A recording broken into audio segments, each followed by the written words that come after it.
So you're not safe from thieves even in a castle, it seems. Just to quickly summarise, they scaled not so much the walls, but the outer fence of Windsor Castle. They got into the grounds, they nicked an SUV and a quad bike, and as we said, Wills and Kate and the kids sleeping nearby. So much for palace security. And there will be armed police everywhere, because the King and Queen, I think, were in Windsor Castle as well. But the King was not. They were, OK, but they were in a cottage, so they were literally less than 5 minutes from where these guys stole that. It's really disturbing, because that's it is. I'm not as disturbed, because that's a huge estate. They haven't scaled the walls of the castle. They haven't gone to the house. There is a farm, at least one farm. I've seen it. I've cycled that way many times, which is some distance away. Doffing your cap, were you? I think this is more of an issue. Bending the knee, I suppose I was bending the knee as I cycled, but that was only to cycle. Finally, a bit of deference from Kevin Maguire. Anyway, it's more about the theft of agricultural equipment, or people losing stuff from their gardens, and criminals breaking into vans and nicking tools. And no one is immune. Doesn't matter if you're... But there's no armed guards on that farm. It's a way off. This will trigger a review, because what if they'd gone wandering? What if they thought, well, we're in, let's drive a bit further? What if? Well, that's the point, Kevin. What if? Yeah. And that's a worry. And the palace has cut security, police security there. I don't think there are nearly as many as armed guards as there used to be there. Because of cuts in police numbers, and I think it is seriously worrying. It would be a waste of resources. This is the future king and his wife and young... What do you mean? It's a farm. It's a farm, right? It's not being the castle. It's not being the house. I do think a sense of proportion, and everybody should feel safe in their homes. Nobody should have stuff. No farmer should have stuff nicked from their yard. Anybody have their garden shed broken into. But that's the level we're talking about. Yes, the Windsor Castle estate, so it's the grounds. Yeah, but if this was Chequers, which is an estate, hundreds and hundreds of acres, and they got into fences and were just 5 minutes from the Prime, there'd be a hell of a row. Now, I think this will strike a chord with a lot of people. This burglary happened on October the 13th. We're now more than a month on. No arrests have been made. Funny that. And the investigation is ongoing. I think anybody who's been burgled... They'll relate to that. Yeah, exactly. And what is shocking is that you'd imagine there would be CCTV everywhere, and as you say, that there would be some kind of control around the estate, which would help police investigate this burglary. And you would think farm equipment on that estate in particular might be perhaps a little more conspicuous for various reasons. Extraordinary. Yeah. And farm equipment is hugely expensive. Farmers under the cosh at the moment, as we know, for different reasons. Amazing that nobody's found anything. Yeah, but because they were masked, and this happens, you know, people will know. You get your bike nicked from your garden shed or your tools. It's very difficult to. So well organised. It will be. It's where they're fenced. And I've seen protests by van drivers who have their tools nicked from their vans, saying, why aren't the cops going along to car boot sales, where a lot of this is fenced? Now, if they're taking a quad bike or something, that's going to be somewhere else.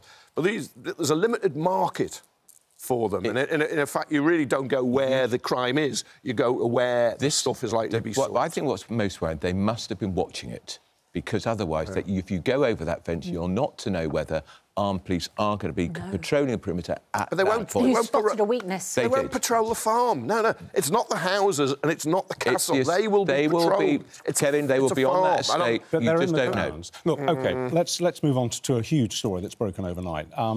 You know, up until the end of last week, Ukraine was continuing to fight Russia with one hand tied behind its back. And now they've got permission from Biden, to everyone's surprise, because he's been denying it all this time, to launch long-range missiles deep into Russian territory. It's a game-changer. It is, because Zelensky has been fighting with one hand tied behind his back. Yeah. Because, of course, you've got to wait until the Russians have launched their missiles or their planes are in the air over Ukraine before you can attack them. If you can attack the air bases where they take them off, the bases where the missiles are fired from, you have a much better chance now. Donald Trump possibly too late. Possibly too late. Closer to World War III. Well, this is deliberate strategy by Biden to give as much empowerment and firepower to Zelensky before he goes. And don't forget, we don't get President Trump till the middle of January, so a lot can change between then. So he's doing everything he can to inflict as much damage to the Russian infrastructure as they can. What will Putin make of this? Because until now, he's been able, because of this hesitancy to give Ukraine permission to launch long-range missiles, like our Storm Shadow missiles, deep into Russia and stop the attacks before they begin. He's been emboldened to have major bases launching endless attacks on Ukraine. That's been snatched away from him. in an instant. What's he going to do? Well, he's planning on trying to recapture the strategic city of Kursk, which Ukraine took back in August. Remember, he's got North Korean troops with him. So this has definitely escalated it massively. Whether it's escalated... We don't know what's going to happen with Trump, do we? Because he's so unpredictable. Trump apparently called Putin to talk about... Putin says he didn't. Who's telling the truth? I mean, it's an interesting contrast in the way democracy works, isn't it? Because in this country, when you elect a new Prime Minister, they start the next day. But in America, you elect a new president and they start in a couple of months. That's right. So the existing president, whose party's lost the election and is voted out, can still act as president and approve the use of weapons, which might escalate the conflict, which then the new president will have to come in and deal with. And he says that on day one he's going to end the war between Russia and Ukraine. which I think is just to get the Ukrainians to wave a white flag and say we surrender and accept all the territory is gone. But you're quite right. Biden's a lame duck Prime Minister, but he's decided to have a quick peck at Putin here with the missiles. Normally you do very little in that period. But you could say when he's not changed policy hugely, but I think he has. I think this is a pivotal moment. He should have done it earlier. And there's big questions now. What does Keir Starmer and Emmanuel Mitterrand do too over the supply? Macron, sorry, Showing your age. Mitterrand, Showing your age, mate. He was a good socialist president. What they do about the Storm Shadow missiles that are Anglo-French, but can only operate with US guidance systems. So whether or not Biden says to Starmer, you can now give permission for these UK missiles. And that would mean we'd get dragged. And how does that affect then our relationship with Trump if Trump doesn't want us to do it? Because relations are already pretty rocky between Trump... But it's a fait accompli, isn't it? It's done now. It's very difficult to see Trump coming in January and saying, well, actually, you can't launch those rockets anymore. Because they'd have gone. No, it's happened. It's a done deal. Well, how many have they got as well? How many have the US supplied? How many have the UK well, he could stop the supplied? supply, that we don't know. Yeah. They might only have a few of them. We were just talking about the risk that farmers are at with the burglary of farm equipment on the Windsor estate. Labour has been accused of declaring a war on farmers. Tomorrow, 20,000 farmers will descend on London to protest against these plans to impose a 20% inheritance tax on farms worth $1 million or more. Huge dispute about the figures. Massive. Because the Treasury say it's a very small number of farms which are worth this much money, so you don't have anything to worry about. And those, you know, who have these very wealthy farms are going to be very wealthy landowners who can afford it. The National Farmers Union, I think, is saying it's up to 70% of farms might be affected. It's causing huge distress within the farming community. There is, because they're looking at figures, I think, which are inaccurate.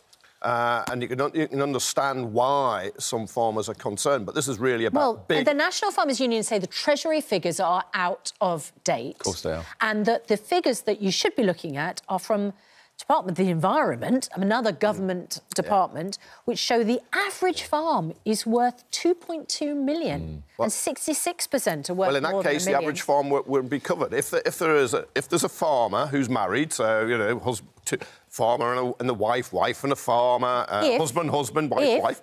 What if they're not a couple? You get your $1 million inheritance tax allowance that we all get. 500,000 each if there's a house involved, plus you get an extra million each, so that's 3 million, and then that 20% rate you mentioned is half the 40% rate everyone else That's if it's a couple who own the farm. But that's what you have to take into account. That's where the big battle is going to be. Can I just say, can you imagine turning the clock back 6 months? Kevin Maguire taking the side of the Treasury against a trade union. Can you imagine? Can you imagine the very scene? He'd be raging, ranting and foaming at the mouth about these wicked Treasury, these wicked employers, these poor trade unions are fighting. This trade union let's have fairness. Is firmly in the... But every other trade union, Maguire's there waving the flag for solidarity. Why should there be $500 million inheritance tax Nobody dodge for landowners. Because farmers work exceptionally hard. They do. And provide us with our food. Food on our table. There is a threat. There is a threat to food security now. Let's get the facts. Land is increasingly I'm not getting the facts from the Treasury, Kevin. As a tax dodge by wealthy people. In fact, the amount of land farmed has gone down. Then smear all farmers with that accusation that you vote as someone who's been running a family farm, won't be hit. It's working night and day, and accusing them of being just a wealthy person who's decided to buy that land for a tax dodge. A small family farm will not be hit. What about a big family farm? And they're not going to be hit. Why are we going to see on the streets of London tomorrow something which is much more familiar in France? We're going to see a major tractor demonstration. The farmers are coming in willy-nilly and they're going to completely clog up the roads around Westminster. Now, that's what the French farmers do. And you know what? They win. The French farmers, when they take on the government, they never lose. They always win. They seem to have taken a leaf out of the French farmers' book, and they're doing it, they say, they say, because they've got nothing to lose. And Richard, can I just say, because he's talked a lot... Hang on, Kevin, you talked a lot. On Saturday... Yeah, but you talked a lot of rubbish. On Saturday, the Prime Minister... Manure. On Saturday, the Prime Minister spoke to the Welsh Labour conference, and he said he would talk any day, any place to defend his budget. Outside, there were hundreds of Welsh farmers. And did he go out and talk about his budget any day, any place? No. He sneaked out the back because he couldn't face them. He sneaked out the back because he couldn't face... Why didn't he go and talk to them? This is getting silly. Why didn't he go and talk to them? Why didn't he go and talk to them? No Prime Minister would go out to a protest. Right. You arranged to meet the leaders of the protest at some point. He just said in the conference hall, any time, This is getting silly. You're getting sillier now. When did you last meet a farmer, Kevin? You are getting very, very... I was in the Lake District at the weekend. I talked to quite a few farmers, actually. Did you? Yeah, you just... When you go walking, you stop and you chat to them. I'm surprised they spoke to you, mate, because he's fallen hook, line and sinker for the Treasury's propaganda. When you spoke to them, Kevin, did they talk to you about this? No. Did you ask them? You say, well, they could have asked me. I mean, you know, you say it's a nice day. Did they know you were? Come on. Did they know you were? I was listening to a programme on Radio 4 yesterday. Did you have £400 Wellingtons and there was a farmer in Somerset saying this might not be a bad thing because it can stop the tax dodgers buying up the land, pushing up the prices... Well, he's a lone voice, making it harder. He's a lone voice. No. Were you wearing the £400 wellies worn by the Environment Secretary, given to him by Lord Alley? This has just got nonsense. There's a reality and fact, and there's the manure spread. Yeah, and there's also 20,000 farmers who are going to protest tomorrow. And apparently going to be addressed by Jeremy Clarkson of Clarkson's Make an enemy of him at your peril. Who said buying his diddly-squat base, avoiding inheritance tax, was a critical part of his programme. Is hugely popular. But most farmers haven't just bought their farms. We're not talking about them. We're talking about farmers who have been farming that piece of land for generations. The Mail and the owner of the Mail. Landowners. This is landowners. I know we all want free speech here, but we want to focus now on a different issue to do with free speech, in fact, because the Prime Minister has said, he's spoken out in the Alison Pearson row. Taking his time. He has said police should focus on tackling violent crime and burglaries, like the one at Windsor, instead of questioning people over their social media posts. And this is because of this post by the Telegraph writer Alison Pearson a year ago on X, which she deleted, is still being investigated by Essex Police. Andrew, are you worried about any posts that you've posted? No, I'm not. And they can come and knock on my door if that's really what the police have to do this day and age. Extraordinary that 2 police officers turned up at Alison Pearson's home on Sunday morning, Sunday of Remembrance Sunday, when we're remembering the fallen who fought for our freedom, freedom of speech, to stop fascism spreading across Europe. 2 police officers said that they were investigating a tweet which it was classified under non-hate violence. No. They wouldn't tell her what the tweet was. That's what she thought at the time. She said she now misheard. She said she may have misheard. But she wasn't told she wasn't told what she tweeted. You're doing exactly what you've just done on farmers. The body cams worn by the police show that what she said was not the case, and what the Telegraph reported was not the case. Now, I get very windy about the police investigating tweets and what people say, and I think for the slogan, streets not tweets. However, there is an allegation of inciting racial hatred. Yes, here. which was reported to them by a member of the public. So, yeah, a member of the public of colour who, according to The Guardian, worked in public services and has criminal training. And it's said to be around accusing a group of being Jew haters after the atrocities of in last October in Israel. Yep. And it showed in the Palestinian march. Yes, but hang on, whoa, and they were from Manchester, and they were members of a political party set up by... She made what she now knows was a mistake, which is why she took the tweet down. We have had one side of this. So viewers know what we're talking about. Yeah. What's emerged over the weekend, because it was shrouded in mystery last week. What was that tweet? What was it that she said? She posted a photograph, you're absolutely right, the wrong photo. She thought it was a picture of pro-Palestinian demonstrators in London, flanked by London police who were grinning and smiling. And that was at a time, it was a couple of weeks after October the 7th, that was at a time when there was a massive debate in this country about two-tier policing. And the tweet related to that. The wording under it was basically, and I'm paraphrasing here, it was along the lines of, look at this, our lovely London Bob is smiling and chatting with the pro-Palestinian Jew haters. Now, she got it completely wrong. The picture was, in fact, as you say, taken in Manchester. It was a completely different kind of event, and the flag wasn't the flag of Palestine, it was a flag connected with Pakistan. Imran Khan's party. So it was a journalistic screw-up. She got that wrong. But the sentiment underneath, she has said since, she absolutely stands by, because it wasn't an attack on the demonstrators, it was an attack on the police. What, the Jew haters? And you're allowed to criticise the Jew police. haters? Well, is Jew hate... Right, Jew haters is a very strong piece of language. I agree with you completely. I wouldn't use it. But is it not covered by free speech? Accuse people of being Jew haters. But you may have been wrong in terms of libel laws. I was going to say so, then it wouldn't be covered by... Well, that's a civil matter, isn't it? That's not a criminal matter. Yeah. And does it require two police officers on your doorstep on a Sunday morning? No. The Telegraph and Alison Pearson have given an accurate representation of the police inquiry and why is it going on. That's what's making... but I just explained it to you. Yes, but it's making me... So tell me what you think about that. But they did not report that as they went through, which is why now Essex Police have reported the Telegraph to IPSO, the Independent Press Standards Organisation. But Alison Pearson is garnering across-the-board support for this. Apart from The Guardian, it's stablemate... Well, hang on, you can correct me on that if you want in a minute. The chief leader writer for The Observer, which, of course, is The Guardian's stablemate, the Sunday Observer, came to Pearson's defence. She said, I don't share her political views. That deleted Alison Pearson tweet was nasty, unwise and wrong, but it should not be the subject of a criminal investigation. Right. It feels like absurd levels of police overreach. And that's from The Observer. See, I would almost certainly agree with that. But if the police have got a complaint of inciting racial hatred, and a group are accused of being Jew haters who are not... What do? You just look the other way because she's a very powerful public figure with a platform and a newspaper that'll print story after story that include clear inaccuracies? But the moment that inaccuracy was pointed out to her, she took the post down immediately. She deleted it. When people report a burglary and nobody turns up from the police, when there's major shoplifting at shops and no police turn up because it hasn't reached the right bar, and then they hear 2 coppers turned up outside her front door on a Sunday morning, they think that is disproportionate. It is completely disproportionate. What threat to she was? Do you think that freedom of speech... I'll ask you both this question. Do you think freedom of speech covers actually making... You're not on the end of the hatred. It does not require 2 police officers. That is ridiculous. If you're on the end of that hatred, you will have a different view of it. Well, the person who complained, according to The Guardian, not Muslim, nor one of those pictured. They're a former public servant with training in criminal law, want to stay anonymous.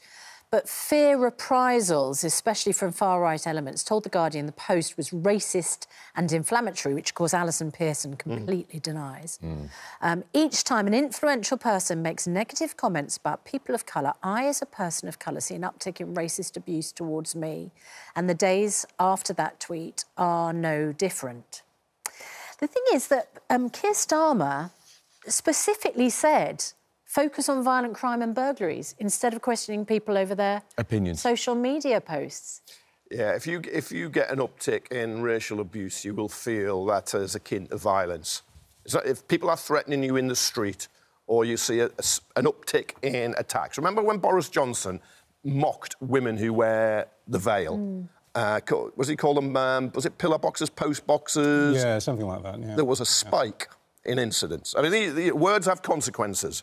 They do. It's not... When it's free speech, well, you can be free to say whatever you like, but it's not free for other people if they're on the receiving end of it. Can I ask you this question? Do you think, given that she thought she was commentating on the London demonstrations, OK, but subsequently realised she got that wrong, do you think that there is an element in the pro-Palestinian demonstrations that we've seen on the streets of London for over a year now, do you think that there is an element of anti-Semitism? Oh, yeah, there is. There is. Clearly. So calling them Jew haters incorrectly, because those people weren't, so that's a libel in my book.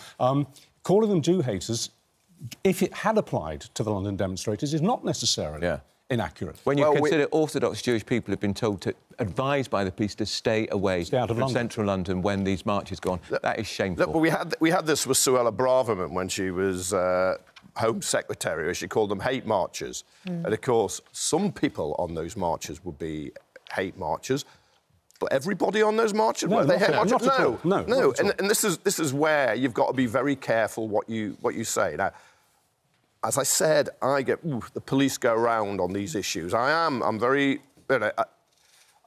I am windy about it because I think, where are we going with this? But you cannot go around spouting hatred and then think OK, it's just impunity. You see it now with Elon Musk. He's turned Twitter X into a sewer. Do you accept that the tweet was an attack on the police and not on the demonstrators? Yes. Well, it was on both. It looked... As I read it, it was an attack on both. The criticism of those marches on the police on the set is that they do turn a blind eye to overtly anti-Semitic behaviour and placards and chanting. Well, that's an allegation. I have to step in with a statement from Essex Police, who said officers attended an address and invited a woman to come to a voluntary interview related to an investigation into an alleged offence of inciting racial hatred linked to a post on social media which was reported to them by a member of the public. They also said there has been a large amount of false reporting about an ongoing investigation, and the force has registered complaints with the Independent Press Standards Organisation. They also say in their... because they're feeling, sort of put upon here, Essex Police cuts crime. There were over 9,000 fewer reported offences in the last year and 20,000 fewer than 5 years ago. So that's almost a sort of point back to the Prime Minister, isn't it? So let's get back to more of that, please. Yeah. We do spend time cutting crime. But that's what they do most of their time. And you might have said, I can accept the argument on that Sunday morning. Maybe they didn't have to go. They didn't. Maybe they could have just looked the other way. But the problem is, once you have a complaint by somebody who's making a case, making a serious allegation... You have to look at it. Nobody's denying that. Look, let's completely change here. I love this story this morning. Trump's new health secretary, R.F. Kennedy Jr., who said he's going to make America healthy again, caught eating a burger, a Mackie D's, on Trump's private jet. And he is very much against the serving of burgers in America because of the way that they're prepared. He thinks it's extremely dangerous to human health. Whether that's true or not is a matter for people to make their own minds about. But it's funny, isn't it, that 2 or 3 days after being appointed, he's munching on a Mackie D. He is, when he's attacked McDonald's before, he attacks ultra-processed food. I mean, he's a dangerous crank, because he also thinks fluoride should be... Who likes Mackie D's. Yeah, and as an anti-vaxxer, which is very worrying. One rule for the rest. But Trump is now, you've got the job, I'm now going to humiliate you. I don't want you having a go at my favourite food supplier and a huge corporation. Eat this burger on my plane. A huge corporation poisoning America and much of the world. I'll eat them occasionally. I wonder if Trump leaked the picture. Yeah. I know. I mean, he's not smiling, is he, RFK Jr. in that photograph? He's chewing through. He's the one on the furthest right-hand side of the photo. Do you think he actually ate it or spat it out? It's in his hands. It is. Did either of you say I'm a Celebrity? Yes, I was glued to it. Yeah, they weren't munching on burgers, were they? I watch it because my best Steve, Jane Moore, is in there. Ah, from Loose Women. She's from Loose Women, because we're very close together. Anyways, she's the woman who found my birth mother when I wrote my book about finding my birthday. She literally, physically tracked her down like a needle in a haystack. She's remarkable. And I did warn her that she might have to jump out of a plane or a helicopter. But she's going to be great in there because she's going to be the mother figure. Yeah, she'd already done brilliantly. She was so good with that influencer. Doing the skydive. This is just streets ahead of any other reality programme. I think I'm a Is that good? I didn't say I went to bed early. You get invested in the people. That's it. You care for them. Or you can just like them. Yeah. And her partner in crime had to put a hand in this horrible pit full of insects. Cockroaches. And they stink, They stink. She was virtually hysterical, but Jane was very calm, trying to calm her down. I thought that's going to be Jane's role in this. She's going to be great. 40 years in newspapers will have prepared her. Well, she used to work with Kevin Maguire. Full of cockroaches, you don't say. He's talking about the Daily Mirror. We are going to be talking to Nadine Dorries, who herself spent a period of time in the jungle. She's down worked under. with some cockroaches in her time.